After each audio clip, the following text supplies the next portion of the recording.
O maior investimento que os pais podem fazer está na educação de seus filhos.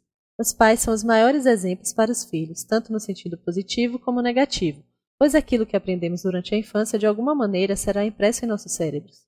Mais do que o que é falado, as crianças aprendem com o exemplo de como os pais lidam com o dinheiro, se são responsáveis e cuidadosos ou consumistas e displicentes.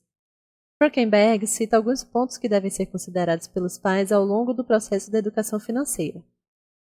Esses ensinamentos são simples e podem evitar erros com relação ao futuro dos filhos. Por exemplo, não se deve dar tudo o que os filhos desejam por conta de os pais terem passado por alguma dificuldade em sua infância. Os pais também devem deixar claro que a última palavra é deles em qualquer assunto do lar. Os desejos e sonhos dos pais são prioridade diante dos desejos esbanjadores dos filhos. Ao dar a mesada, os pais devem também ensinar aos filhos sobre a relevância de poupar, ensinando a eles sobre o equilíbrio entre guardar dinheiro e usá-lo para adquirir o que deseja. Os pais devem cuidar para que seu orçamento não se torne dispendioso por conta de presentear os filhos. As crianças devem ser presenteadas preferencialmente nas datas especiais e comemorativas. Para preservar a mente e informação dos filhos, os pais devem tomar cuidado para não discutirem assuntos financeiros complicados na frente deles. Antes de despender um grande valor na compra de um bem para os filhos, os pais devem se perguntar se de fato os filhos têm responsabilidade de possuir tal bem e se poderão manter as despesas que vêm juntamente com ele. A lição principal que os pais devem ensinar aos filhos é distinguir preço e valor. A sociedade atual tem atribuído um valor exacerbado aos bens, fazendo com que o consumo cresça, consequentemente, também os preços. Veja só como é a relação com o dinheiro ao longo das idades da criança. De 0 a 2 anos de idade, os desejos não estão associados ao dinheiro, mas o interesse pelas atitudes dos pais é intenso e crescente. Portanto, os pais devem dar o exemplo através de suas atitudes, que serão certamente copiadas pelos filhos. De 3 a 4 anos de idade, a realização dos desejos é associada ao ato de comprar, que depende essencialmente da vontade e do dinheiro dos pais. Esses devem evitar banalizar o consumo e estabelecer regras para o dinheiro, como limites orçamentários e datas para celebrações e presentes.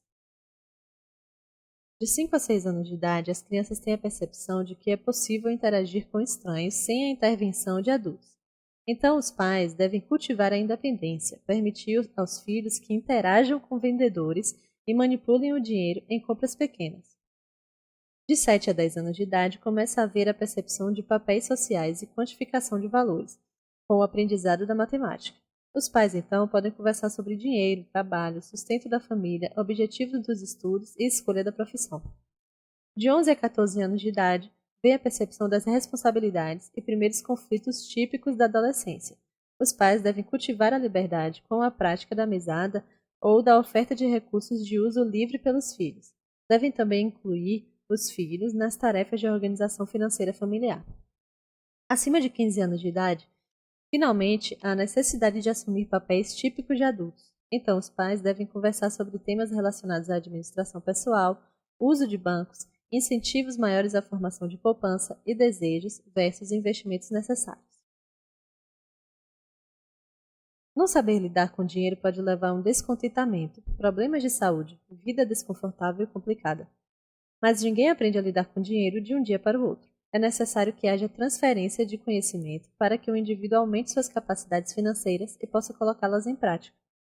Infelizmente, em uma cultura consumista e baseada na cultura da rapidez, os pais não têm atentado para o que têm ensinado aos seus filhos a respeito desse assunto.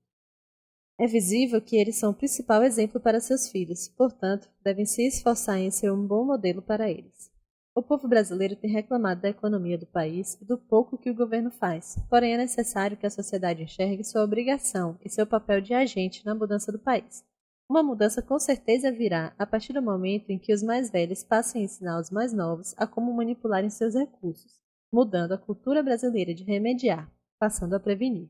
Assim, o Brasil será mais inteligente financeiramente, e nossas crianças poderão ser um futuro diferente para o Brasil.